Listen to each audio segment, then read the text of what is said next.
Hindi naging maganda mga kapatid, no, ang naging pag-uusap ngayon dito sa parang unang paghaharap pa lang ng peace talk sa pagitan ng Amerika at ng Iran. Pag-usapan natin 'to mga tol, samahan ninyo ko. I'm just a young nigga chillin' on it. First time I seen ice was a So ayon dito sa report mula rito sa UNTV News and Rescue, ilang opisyal ng US at Iran nasa Pakistan na para sa historic weekend talks. Nasa Islamabad, Pakistan na ang ilang opisyal ng Amerika, ng Estados Unidos at ng Iran para sa nakadaktang pag-uusap ngayong weekend. Layunin ng pulong na talakayin ang pagpapababa ng tensyon sa Middle East at ilatag ang mga kondisyong maaring pagkasunduan ng magkabilang panig. Ayon yan mga kapatid dito sa report. Ngayon, etong pag-uusap na to mga tol, maraming bansa, maraming mga tao ang umaasa na sana magkaroon ito ng magandang resulta.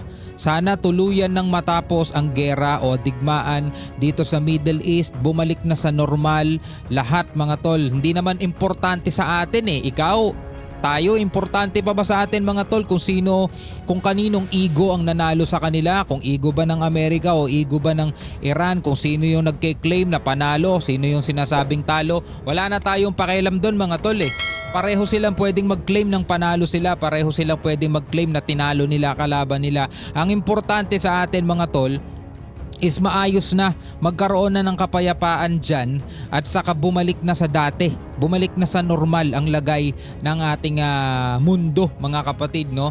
Pero ayon dito sa report, eto nag-uulat dito si J.D. Vance, eto yung nakipag-usap, ito yung Vice President mga kapatid ng Amerika. Meron daw good news and bad news, no? Pag-usapan natin mga tol. We have been at it now for 21 hours and we've had a number of substantive discussions with the Iranians. That's the good news.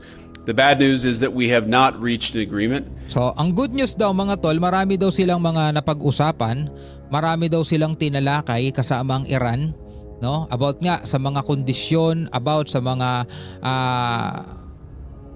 tawag dito, hinihingi ng magkabilang panig para makamit na nila yung totally tigil ng gera, no? Kasi ngayon meron lang silang 2-week ceasefire. Habang nagkakaroon ng 2-week ceasefire is kanilang pina-finalize, no, yung kung ano man ang kondisyon o kung ano man yung mga kahilingan ng bawat isa para matapos na itong gerang to. Yun nga lang, sabing ganon mga tol sabing ganon ni J.D. Vance, we have not reached an agreement. Sabi niya ganon. Yun yung bad news. Well, umpisa pa lang naman to baka meron pang pagkakataon sa mga susunod kasi 2 weeks naman tong ceasefire na to. Sana magkaroon ng chance. And I think that's bad news for Iran much more than it's bad news for the United States of America. So we go back to the United States having not come to an agreement. We've made very clear what our red lines are, what things we're willing to accommodate them on, and what things we're not willing to accommodate them on. And we've made that as clear as we possibly could, and they have chosen not to accept our terms. So pinili daw ng Iran na hindi tanggapin yung terms o yung siguro proposal ng Amerika. Malinaw naman daw sila sa kanilang red line, malinaw naman daw sila doon sa tatanggapin nila at hindi nila tatanggapin. Kasi pareho silang merong iginigiit mga tol. Etong Amerika meron silang iginigiit at meron din namang iginigiit etong Iran. Kailangan kasi magtama yung dalawang yon at kailangan magkasundo sila doon sa parehong bagay na yon. Kumbaga give and take. Kapag hindi nila na-reach yan, o hindi nila naabot yung kanilang misyon na magkasundo sila doon sa agreement na yon mga tol, ano ang pwede nating asahan? Diba? Pwedeng magpatuloy etong bakbakan, pwedeng mas maging malala pa kaysa dito sa nakaraang isang buwan mahigit mga tol. No, hindi natin alam kung ano yung mga pwede pang mangyari diyan. Pwedeng magbakbakan na naman sila, maghulugan na naman sila ng missile, maraming masasawi na naman, maraming masisira at tayo naman mga tol bilang mga nanonood lang is maaapektuhan pa rin dahil apektado tayo buong mundo Kapag ka naisara na naman itong Strait of Hormuz o kapag nagkaroon na naman ng oil crisis o worse, tamaan na pati yung mga hindi dapat tamaan dyan, di ba? Mas mararamdaman na naman natin mga tol etong problema na kinakaharap dito sa Iran. So ikaw, ano ang masasabi mo tungkol dyan? Comment ka na lamang sa ibaba. Sa ibang balita, abang nagsasagawa ng negosasyon mga tol dito sa Islamabad nga sa Pakistan, inanunsyo ni US President Donald Trump na nililinis na daw nila etong Strait of Hormuz. Sabing ganito mga kapatid sa post niya, ayan babasahin natin ha. Baka sabihin na naman ninyo mga tol fake news. Eto ha, si Donald Trump na mismo nagpost niyan. The fake news media has lost totally credibility. Not that they had any to begin with because of their massive Trump derangement syndrome, sometimes referred to as the TDS, no? Yun ang tawag niya, no? Trump derangement syndrome, TDS. They love saying that Iran is winning when in fact everyone knows that they are losing and losing big, no? Their navy is gone. Their air force is gone. Their anti-aircraft apparatus is non-existent. Radar is dead. Their missile and drone factories have been largely obliterated, along with the missiles and drones themselves, and most importantly, their longtime leaders are no longer with us. Praise be to Allah. At tinutukoy niya rito mga tol si Ayatollah Ali Khamenei, yung supreme leader na nasawi nga doon sa unang bugso pa lang nitong digmaan na to mga tol.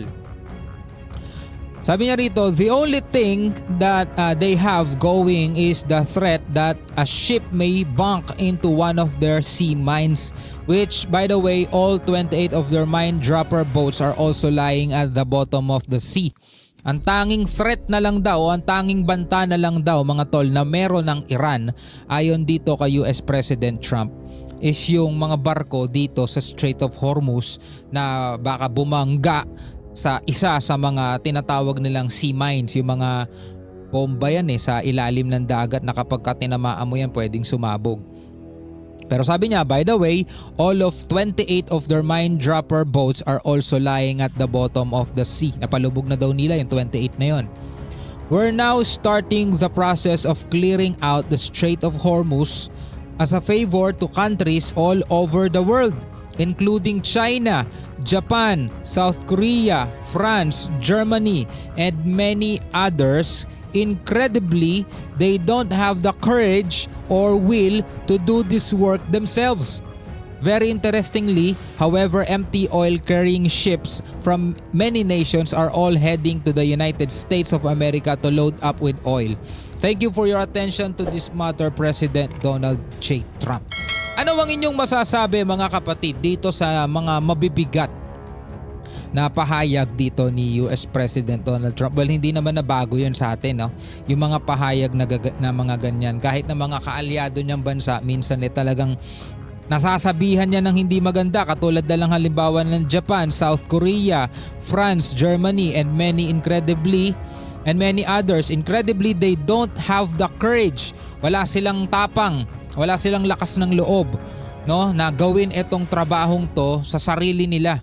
No, kumbaga parang isinusumbat mga kapatid ni US President Donald Trump na sila pa ang nag-aasikaso nitong Strait of Hormuz kahit na hindi nila pinapakinabangan. Well, kung ako lang ang sasagot mga tol, kung ako lang ang sasagot mga tol, sasabihin ko kay Trump, natural, kayo trumabaho niyan, 'di ba? Kayo nagsimula diyan eh. 'Di ba? At malamang talaga kayo mag-ayos niyan. 'Di ba nananahimik yung mundo. Nakakadaan naman diyan yung mga barko, biglang nagkaroon ng bakbakan diyan, nagkaroon ng problema yung mga barkong dumadaan diyan. Tapos ngayon binigyan pa ng trabaho yung ibang bansa na pwedeng madamay pa sa gerang hindi naman sila kasali para lang dito sa Hormuz. Natural, sila ang nakipaggera diyan, sila talaga umayos niyan. Well, yun ay kung masasabi ko lang yun kay US President Donald Trump mga tol bilang isang mamamayan, di ba? Anyway, bilang mga Pilipino, ano ang inyong masasabi tungkol diyan? Comment na lamang kayo sa ibaba.